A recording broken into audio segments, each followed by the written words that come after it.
अस्सलाम वालेकुम वरहमतुल्लाहि वबरकातुहू। मैं हूँ ग़ज़ाला ज़ुल्फ़िकार एआई वाली। रेहान ऑनलाइन एकेडमी के AI teachers training boot camp batch 25 से हमेशा की तरह आज भी मैं आपके लिए एक इंटरव्यू लेकर आई हूँ, जिसमें हम चैट जीपीटी से सेर हासिल गुफ्तगू करेंगे और हमारी आज की गुफ्तगू का मौज़ू है कि किस तरह से हम अपनी प्रोडक्टिविटी को बेहतर कर सकते हैं। रोज़ाना हमें करने के लिए बहुत सारे काम होते हैं, लेकिन हमारे कई काम अधूरे रह जाते हैं और कुछ ऐसे काम होते हैं जिन्हें करने का हमारा दिल ही नहीं करता। तो चैट जीपीटी ने बहुत सारी ज़िंदगियाँ और बहुत सारे काम आसान कर दिए हुए हैं।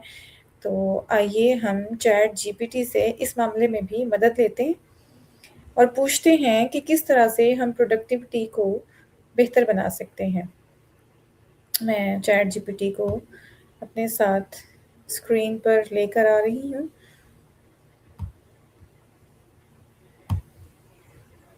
तो चैट जीपीटी, आपको मेरी आवाज़ आ रही है? हाँ, बिल्कुल साफ आवाज़ आ रही है। बताइए मैं भी आपकी क्या मदद करूँ? चैट जीपीटी, हम एक इंटरव्यू करने जा रहे हैं जिसमें हम अपनी पैदावारी सलाहियतों को बढ़ाने के बारे में बात करेंगे। क्या आप इसके लिए तैयार हैं? बिल्कुल, बिल्कुल तैयार हूँ। ये वाह! बहुत ही बढ़िया विषय है। मुझे खुशी है कि आप इस पर फ़ोकस कर रहे हैं। तो बताइए शुरुआत किस बात से करें? तो सबसे पहले तो ये बताएँ कि प्रोडक्टिव होने का असल मतलब क्या है?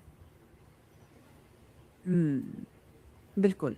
प्रोडक्टिव होने का मतलब सिर्फ़ ज़्यादा काम करना नहीं है। हुँ। इसका मतलब है सही काम, सही तरीके से, सही समय पर पूरा करना। अगर आप दिन भर व्यस्त रहे लेकिन ज़रूरी काम पूरे ना हों, तो उसे प्रोडक्टिव नहीं कहा जाएगा। लेकिन अगर कम समय में आपने अपने महत्वपूर्ण काम अच्छी क्वालिटी के साथ पूरे कर लिए, तो आप वाक़ई प्रोडक्टिव रहे। मूल बात ये है कि अपने टाइम और एनर्जी का समझदारी से इस्तेमाल करके नतीजे बेहतर करना। चैट जीपीटी, आप मेरे साथ हिंदी ज़ुबान में बात कर रहे हैं। क्या आप मेरे साथ उर्दू ज़ुबान में बात कर सकते हैं? क्योंकि हाँ, बहुत सारे अल्फ़ाज़ हिंदी के मुझे समझ नहीं आते हैं। बिल्कुल, मैं अभी से उर्दू में बात करता हूँ। आप इसी तरह उर्दू में जारी रखते हैं। क्या आपको प्रोडक्टिविटी के कोई प्रैक्टिकल एग्जांपल्स भी चाहिए? हम आएँगे प्रैक्टिकल एग्ज़ाम्पल की तरफ, लेकिन आप पहले मुझे ये बताएँ कि बहुत से लोग सारा दिन मसरूफ़ रहते हैं, लेकिन फिर भी महसूस करते हैं कि उन्होंने कोई ख़ास काम नहीं किया। ऐसा क्यों हम्म, होता है? ये लुक बिज़ी डू नथिंग वाली कहानी होती है। हम्म, देखिए, ये इसीलिए होता है क्योंकि बिजी होना और प्रोडक्टिव होना दो अलग चीज़ें हैं। हुँ। कई बार हम छोटे-मोटे कामों में ही उलझे रहते हैं, हुँ, हुँ। जैसे ईमेल बार-बार चेक करना, हुँ, हुँ। बिना ज़रूरत के मीटिंग्स या फिर वो काम करना जो असल में इतनी अहमियत नहीं रखते। दिमाग को लगता है कि हम बहुत काम कर रहे हैं, लेकिन असल में जो 2-3 काम सबसे ज़्यादा असर डाल सकते थे, वो छूट जाते हैं। इसीलिए दिन खत्म होने पर लगता है कि कुछ खास हासिल नहीं हुआ। सही। और वो कौन-सी सबसे बड़ी गलती है जिसकी वज़ह से लोगों का वक़्त ज़ाया होता है? सोचता हूँ। सोचो। बहुत बड़ी गलतियाँ सबसे बड़ी गलती ये है कि लोग अपने दिन की शुरुआत बिना किसी साफ तरजीह के करते हैं। हुँ, जो हुँ। काम सामने आ गया, उसी में लग गए। ऐसा वो ही ये है। तय ही नहीं हाँ, वो ये तय ही नहीं करते कि दिन का सबसे अहम काम क्या है। फिर ऊपर से नोटिफ़िकेशंस, बार-बार मोबाइल देखना और हर किसी को हाँ कहना, ये हाँ। सब मिलकर आपका वक़्त निकल जाते हैं। अगर आप पहले सबसे ज़रूरी 3 काम तय कर लें हुँ, और हुँ। उन्हीं पर फ़ोकस करें, तो कम समय में भी बेहतर नतीजे मिलते हैं। तरजीहें ना तय करना ही अक्सर सबसे महंगी गलती साबित होती है। क्या आप मुझसे चाहेंगे कि मैं एक आसान सा तरीका बताऊँ तरजीहें सेट करने का? बिल्कुल, मुझे खुशी होगी ये जानकर। ठीक है, मैं भी बताता हूँ। एक बहुत सरल असरदार तरीका है जिसे हम 3 अहम कामों का कायदा कह सकते हैं। हर सुबह बस 3 सवाल लिखें। आज अगर मैं सिर्फ एक काम कर सकूं तो वो क्या होगा? हुँ, हुँ। दूसरा सबसे अहम क्या है? और तीसरा, बस फिर पूरा फोकस पहले काम पर रखें।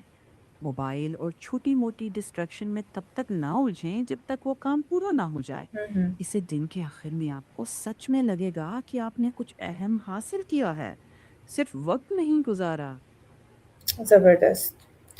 क्या एक वक़्त में एक ही काम करना बेहतर है या एक साथ हम्म कई काम करना? ईमानदारी से कहूँ तो हुँ, एक समय पर एक काम ही बेहतर है। मल्टीटास्किंग सुनने में तो अच्छी लगती है, हुँ, लेकिन हुँ। अक्सर काम की क्वालिटी गिर जाती है। दिमाग स्विच करते रहने में टाइम और एनर्जी दोनों बर्बाद करता है। एक काम पूरा करके फिर अगले पर जाना ज़्यादा बेहतर है।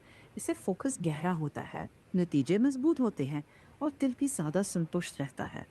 हाँ, कभी कभी हल्का फुल्का पैरेलल काम चल सकता है, लेकिन आदत के तौर पर नहीं।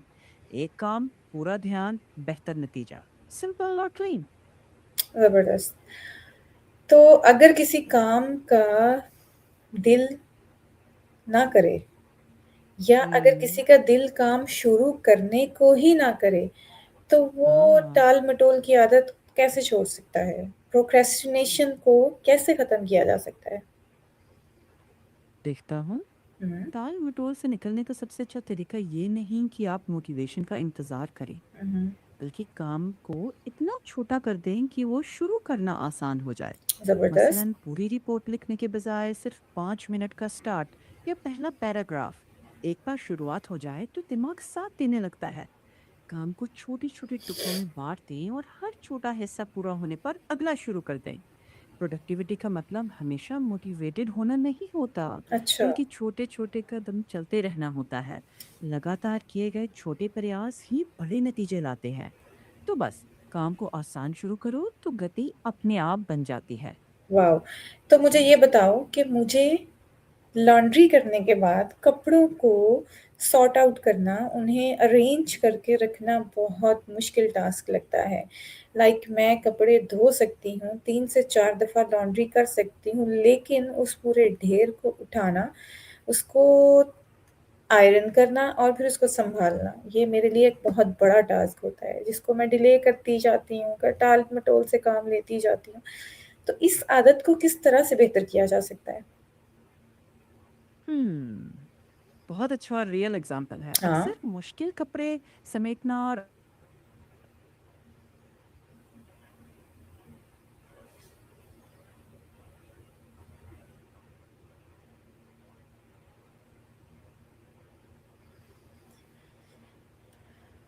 मुझे आवाज़ नहीं आ रही। क्या आप वहाँ मौजूद हो? जी हाँ, मैं यही हूँ। हुँ, हुँ। आवाज थोड़ी कट गई थी, अभी आ रही है ना? हाँ, हाँ। तो आप अपने कपड़ों वाली बात पे वापस आना चाह रही थी, जी, जी। बताइए। तो मेरे ख्याल से पूरी लॉन्ड्री को एक साथ भारी काम की तरह देखने के बजाय हुँ, हुँ। उसे छोटे छोटे स्टेप्स में बांट दें। कैसे? जैसे सिर्फ पहला स्टेप ही रखिए कि कपड़े समेट कर एक बास्केट में डाल दो, बस। फिर अगला स्टेप ये हो सकता है कि बस 5 मिनट के लिए आयरन करो, पूरा ढेर नहीं। हुँ। फिर तीसरा स्टेप, सिर्फ 2 जोड़ी कपड़े हैंगर पर लगा दो। छोटा स्टेप, दिमाग पर बोझ नहीं डालता और धीरे धीरे काम खत्म भी होता जाता है। आपको क्या लगता है, कौन सा स्टेप आपके लिए आसान रहेगा? ऐसा ही है और मैं अब इन्हीं तरीकों से इस काम को निपटाती हूँ, छोटे स्टेप्स के बिल्कुल। साथ। अच्छा ऐसी 3 आसान आदतें बताएँ जिन्हें अपनाकर हम हर रोज़ ज़्यादा प्रोडक्टिव बन सकते हैं? सबसे पहले हर सुबह सिर्फ 3 जरूरी काम लिख लें हुँ, और हुँ। उन्हीं पर फोकस करें। दूसरी, काम को छोटी छोटी स्टेप्स में बांट लें ताकि दिमाग पर भारीपन ना लगे। और तीसरी, हर दिन एक छोटा सा टाइम ब्लॉक सिर्फ जरूरी काम के लिए रखें। नोटिफिकेशंस बंद, पूरा फोकस। बस इतनी सी बात है, लेकिन असर बड़ा करता है। ऐसा ही है। अच्छा मोबाइल फ़ोन और सोशल मीडिया की वज़ह से तवज्जो हट जाती है। तो ऐसी सूरत में फ़ोकस कैसे बरकरार रखा जाए? क्या मोबाइल फ़ोन को दे- बंद कर दिया जाए? हाँ, कभी कभी बंद करना ही बेहतर रहता है, कम से कम काम के टाइम पर। हुँ, हुँ। आप do not disturb mode on करें, फोन को दूसरी तरफ रख दें और सिर्फ तय किए गए ब्रेक में ही चेक करें। थोड़ा अजीब लगेगा शुरू में, लेकिन कुछ दिन बाद दिमाग खुद को फिर फोकस करना सीख लेता है। और हाँ, नोटिफिकेशंस हमेशा के लिए बंद रखना, वरना वो बार बार ध्यान तोड़ते रहेंगे। एक छोटा सा नियम रख लें, काम के दौरान फोन सिर्फ जरूरत पर ही देखें। आदत बन जाए तो फोकस वापस आ जाता है। अच्छा, क्या रोज़ाना की टू डू लिस्ट बनाना फ़ायदेमंद है? तो अगर है, तो इसे सही तरीके से कैसे बनाया जाए? हाँ, फायदा है। अगर उसे ईमानदारी से इस्तेमाल करें। लिस्ट हुँ, लंबी ना बनाए, हुँ, बस हुँ, 3 से 5 काम डालें। सबसे सही। ज़रूरी काम सबसे ऊपर। और हर काम को छोटा और साफ सा लिखें, जैसे प्रोजेक्ट शुरू करो के बजाय प्रोजेक्ट का पहला ड्राफ्ट लिखो। जब टिक मार्क लगाते हैं ना, दिमाग को छोटी जीत मिलती है, इससे एनर्जी बनी रहती है। ज़रूरत से ज़्यादा डिटेल मत जोड़ना, वरना लिस्ट खुद ही बोझ लगने लगती है। और हाँ, जो काम सच में ज़रूरी नहीं, उन्हें लिस्ट से बाहर ही रखें। ईमानदारी सबसे ज़रूरी है।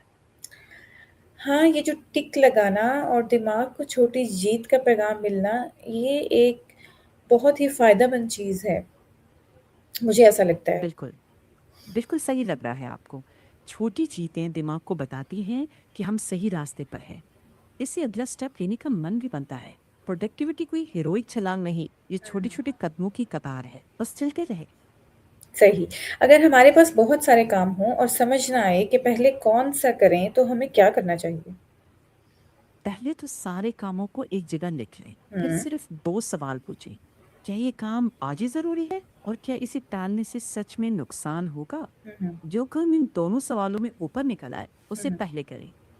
अगर फिर भी कंफ्यूजन हो, तो सबसे छोटी और सबसे असरदार काम से शुरुआत करें। इससे दिमाग हल्का होता है और बाकी काम आसान लगने लगते हैं। परफेक्ट लिस्ट बनाने से ज़्यादा ज़रूरी है मूव करना शुरू करना। छोटी शुरुआत ही आगे का रास्ता खोल देती है। ज़बरदस्त। तो क्या काम के अच्छा ये बताएँ कि क्या काम के दौरान थोड़ा-सा वक़्फ़ा लेना हमारी कारकर्दगी को वाक़ई में बेहतर करता है या हमें बस काम, काम, काम करते रहना चाहिए ताकि काम जल्दी खत्म हो जाए?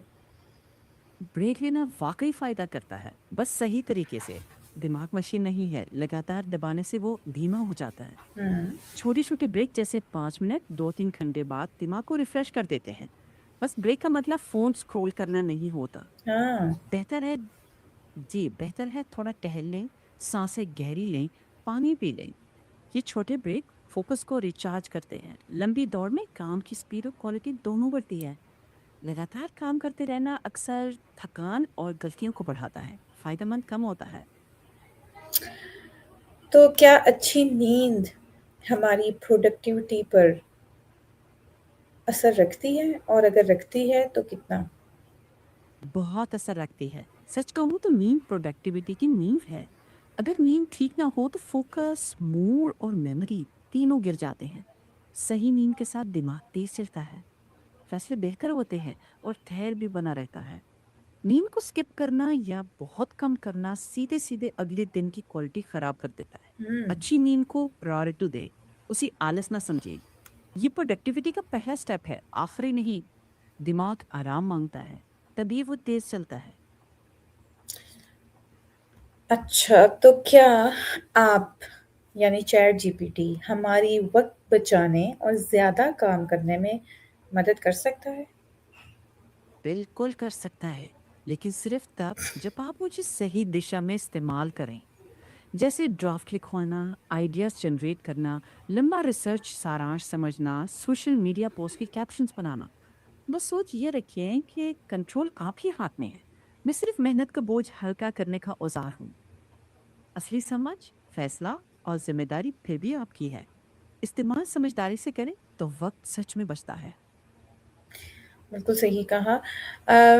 मुझे ये बताएँ कि तलबा के लिए प्रोडक्टिविटी बढ़ाने का आप क्या मशवरा देंगे?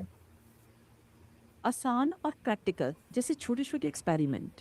और ये बोलें कि 1 हफ्ते तक सिर्फ 3 टास्क वाला सिस्टम ट्राई करें। फिर नोट करें कि दिन में क्या बदलाव आया। फिर फोन ब्रेक्स कम करके देखें, पर अच्छी नींद को प्रायोरिटी दें। फिर साथ बैठकर पूछिए कि क्या काम बना, क्या अटकता है और क्यों। इस तरह प्रोडक्टिविटी थ्योरी नहीं रहती, वो आदत बन जाती है। सही। और उस्सातिज़ा और मुलाज़मत पेशा अफ़राद के लिए आपका सबसे अहम मशवरा क्या है? एकदम सबसे ज़रूरी बात ये है कि खुद को ईमानदारी से देखें। कौन सी आदतें थका रही हैं, कौन सी मदद कर रही हैं। धीरे धीरे बिना ड्रामा के नींद, फोकस, ब्रेक्स और सीमाएं ठीक करें। जब बुनियाद साफ होती है ना, तब प्रोडक्टिविटी खुद ब खुद बढ़ने लगती है। कम शोर, कम उलझन, ज्यादा काम की बात।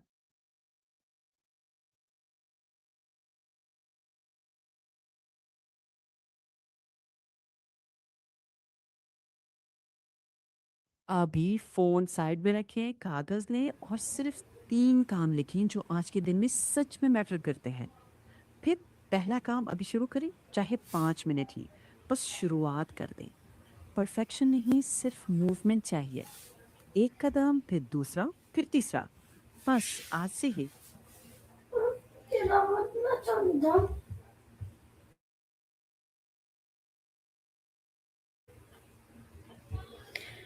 आखिर में हमारे नाज़रीन के लिए एक ऐसा आसान चैलेंज दें जिसे वो आज ही से शुरू कर सकें ताकि वो अपनी प्रोडक्टिविटी को बेहतर कर सकें। चैलेंज ये है, आज सिर्फ 3 जरूरी काम लिखें और पहले काम को 5 मिनट के लिए अभी शुरू कर दें। इतना सा कदम पूरा दिन हिला सकता है। बस शुरुआत कर दें, बाकी अपने आप आसान लगता जाएगा।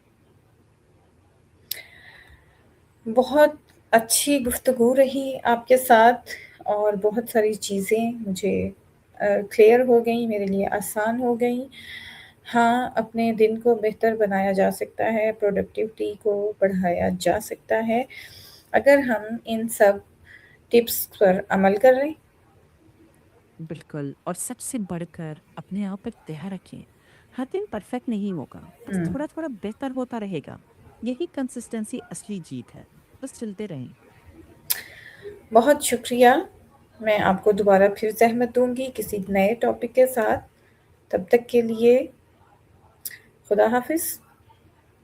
खुदा हाफिज, फिर मिलेंगे।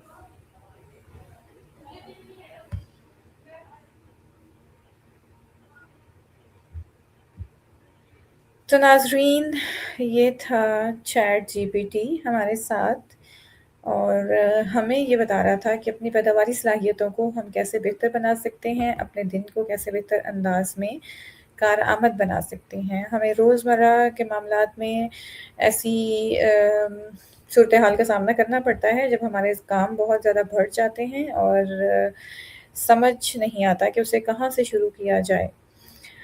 तो मेरा जो टेक अवे था इस सारे इंटरव्यू से वो ये था कि कामों को एक फ़हरिस्त की सूरत में ले आया जाए, एक टू डू लिस्ट बनाई जाए और उसमें जैसा कि चैट जीपीटी ने बताया कि 3 सबसे अहम कामों को लिख लिया जाए और फिर उनको करने के लिए प्रॉपर फ़ोकस किया जाए और इस आदत को मुस्तकिल मिज़ाजी के साथ अपनाया जाए। अम आज के लिए बस इतना ही। मेरे साथ रहने का बहुत शुक्रिया। दोबारा मिलेंगे किसी नए टॉपिक के साथ। तब तक के लिए अल्लाह हाफ़िज़। अस्सलामु अलैकुम व रहमतुल्लाह। पाकिस्तान पाइंदाबाद।